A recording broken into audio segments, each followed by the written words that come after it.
Voilà, je vais vous inviter à lire avec moi un passage des Écritures qui se trouve dans le livre des Actes des Apôtres, chapitre 16, à partir du verset 25 jusqu'au verset 34.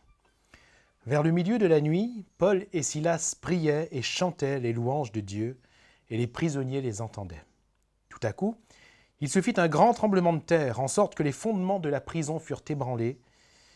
Au même instant, toutes les portes s'ouvrirent, et les liens de tous les prisonniers furent rompus. Le geôlier se réveilla, et lorsqu'il vit les portes de la prison ouvertes, il tira son épée et allait se tuer, pensant que les prisonniers s'étaient enfuis. Mais Paul cria d'une voix forte, « Ne te fais point de mal, nous sommes tous ici. » Alors le geôlier, ayant demandé de la lumière, entra précipitamment et se jeta tout tremblant aux pieds de Paul et de Silas. Il les fit sortir et dit, « Seigneur, que faut-il que je fasse pour être sauvé ?» Paul et Silas répondirent, « Crois au Seigneur Jésus et tu seras sauvé, toi et ta famille. » Et ils lui annoncèrent la parole du Seigneur ainsi qu'à tous ceux qui étaient dans sa maison. Il les prit avec lui. À cette heure même de la nuit, il lava leurs plaies et aussitôt il fut baptisé, lui et tous les siens.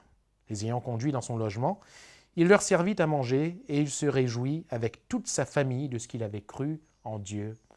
Amen. Quel retournement de situation!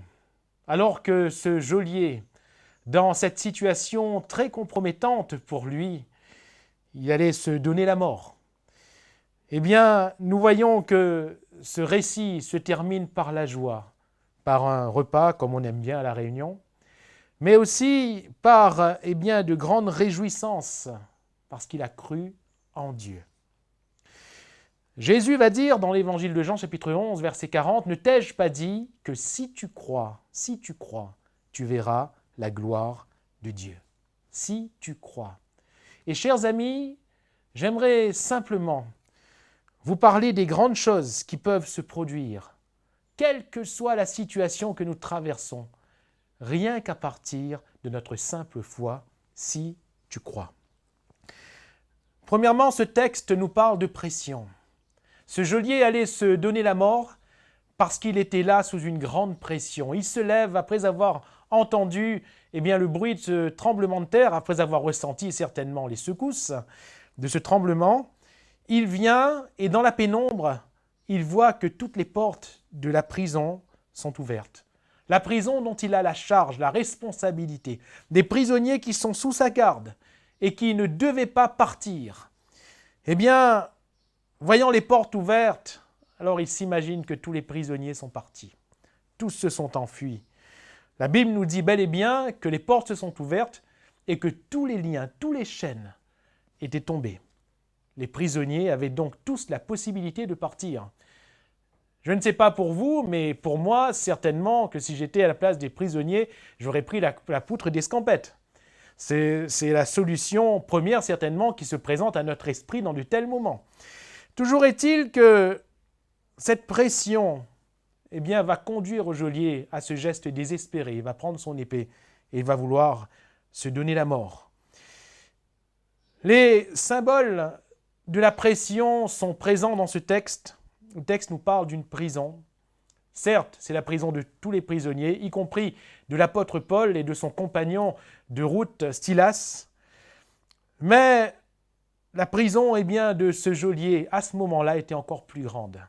Il ne savait plus que faire. Tous les prisonniers sont partis. Il ne savait pas comment il allait s'en sortir face à l'administration, face à ceux à qui il devait rendre compte. Il ne savait pas comment faire. Il allait certainement connaître un supplice. Il allait certainement connaître une mort difficile, une exécution. Que dire de ce tremblement de terre qui symbolise également les secousses de la vie?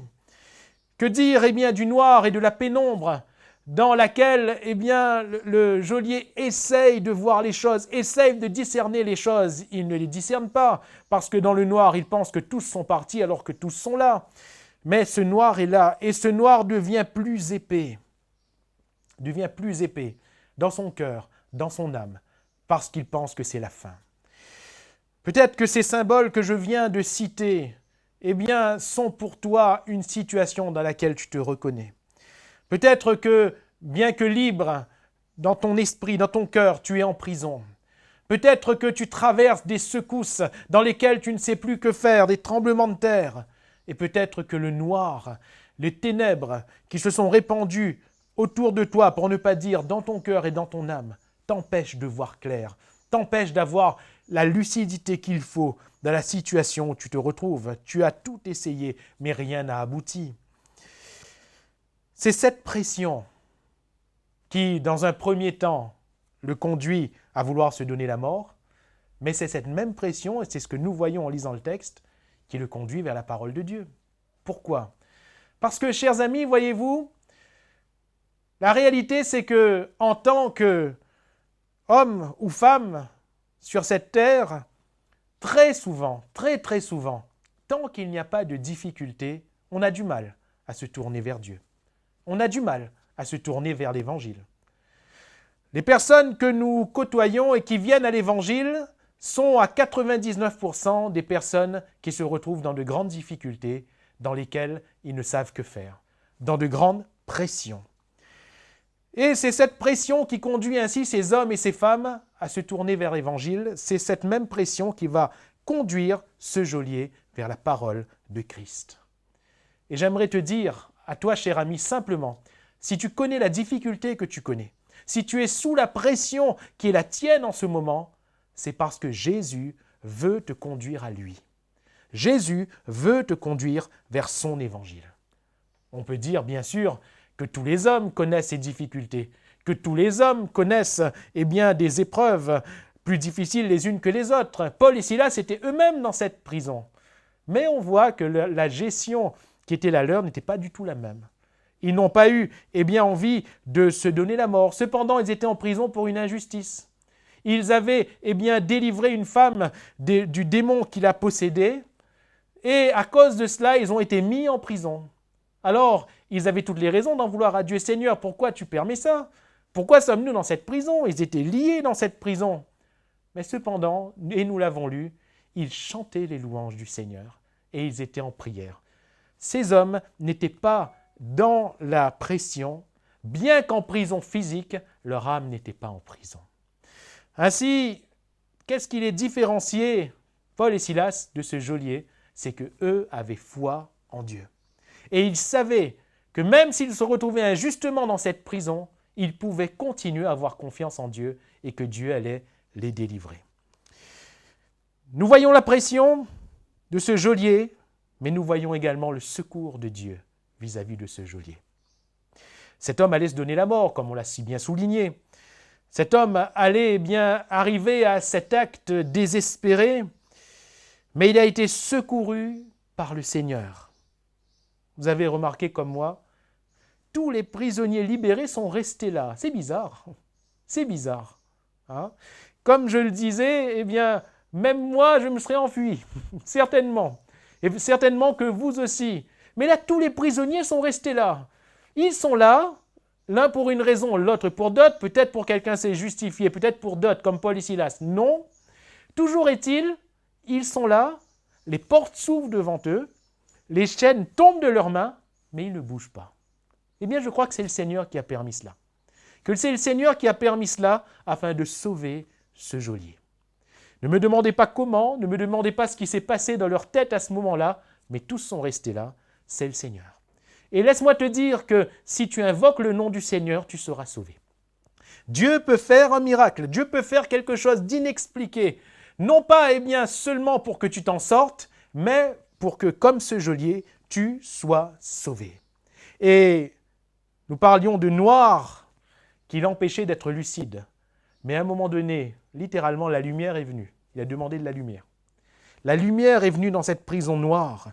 Et dans ta prison noire, la lumière peut venir. Et cette lumière, c'est la parole de Christ. La parole qui donne la foi. Si tu crois, tu verras la gloire de Dieu.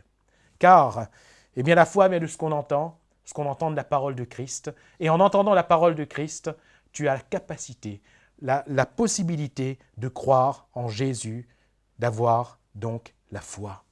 Et le secours est venu. Et le secours est venu non pas que cet homme ait provoqué quoi que ce soit. Non, nous ne pouvons pas provoquer ce que Dieu fait. Ce que Dieu fait, il le fait par grâce. Mais la finalité de ce que Dieu fait, c'est la foi. Ce que Dieu veut faire dans ma vie, dans ta vie, il veut le faire afin que nous croyions en lui. Le miracle est une amorce pour la foi. Veux-tu croire? Outre le secours qui est arrivé pour cet homme, la Bible nous dit que le salut est également entré dans cette prison. Si tu crois, tu verras la gloire de Dieu. Et la gloire de Dieu, c'est le salut. Car au final, cet homme et sa famille ont été sauvés. Crois au Seigneur Jésus et tu seras sauvé, toi et ta famille. Cet homme s'est rendu compte qu'il était perdu. Vous savez, dans de telles occasions, il faut en faire un bilan. Et cet homme, c'est ce qu'il a dû se faire, parce qu'il va poser cette question. Mais Seigneur, que vaut-il que je fasse pour être sauvé? Face à la mort, je ne sais pas ce qui s'est passé en lui-même, mais certainement qu'il a dû se sentir démuni. Certainement qu'il a dû se sentir au fond, malgré toute l'influence qu'il avait, malgré la position qui était la tienne, malgré toute la responsabilité qu'il avait dans cette société ou dans cette prison. Il s'est senti démuni face à la situation. Il s'est rendu compte qu'il était démuni et qu'il avait besoin de salut. Plus que d'un secours dans une situation, il avait besoin de salut. Que faut-il que je fasse pour être sauvé? Nous devons nous rendre compte que nous sommes perdus. Nous devons nous rendre compte que nous sommes démunis. Nous devons nous rendre compte que face à la vie et face à bien des situations, nous sommes insuffisants, nous sommes impuissants. Et c'est la marque même de notre perte. Nous sommes perdus. Mais si nous croyons dans le Seigneur Jésus, nous serons sauvés, nous et notre famille. Comment être sauvés? Crois au Seigneur Jésus. Il n'y a pas d'autre moyen, chers amis. Crois au Seigneur Jésus et tu seras sauvé. Non seulement toi, mais également ta famille. Parce que le plan que Jésus a pour toi, c'est le même qu'il a pour ta famille. La foi n'est pas le fait seulement d'être d'accord avec ce qu'on entend de la parole de Christ. La foi n'est pas une simple adhésion.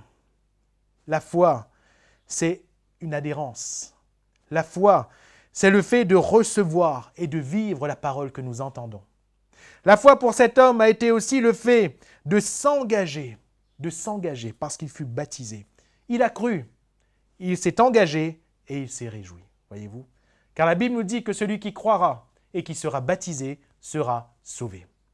Et le Seigneur Jésus de rajouter, celui qui persévérera jusqu'à la fin sera sauvé parce qu'il faut persévérer dans cet engagement. Ainsi, la foi, c'est suivre le Seigneur dans cet engagement, suivre le Seigneur pour toujours, jusqu'à ce qu'il revienne ou jusqu'à ce que nous allions vers lui. C'est ainsi que nous sommes sauvés. Ne t'ai-je pas dit que si tu crois, tu verras la gloire de Dieu? Cet homme a cru et il a vu la gloire de Dieu. Le Seigneur a été glorifié. Non pas seulement dans ce qui s'est passé dans cette prison, oui, le tremblement de terre est venu de Dieu, les portes ouvertes sont venues de Dieu, les chaînes qui tombent, ça vient de Dieu. Mais Dieu a été glorifié dans le salut de cet homme. Dieu est pleinement glorifié, non pas dans le secours d'un moment, mais Dieu est pleinement glorifié quand nous sommes sauvés, quand notre âme est sauvée. Si tu crois, tu verras la gloire de Dieu. Veux-tu croire en Jésus?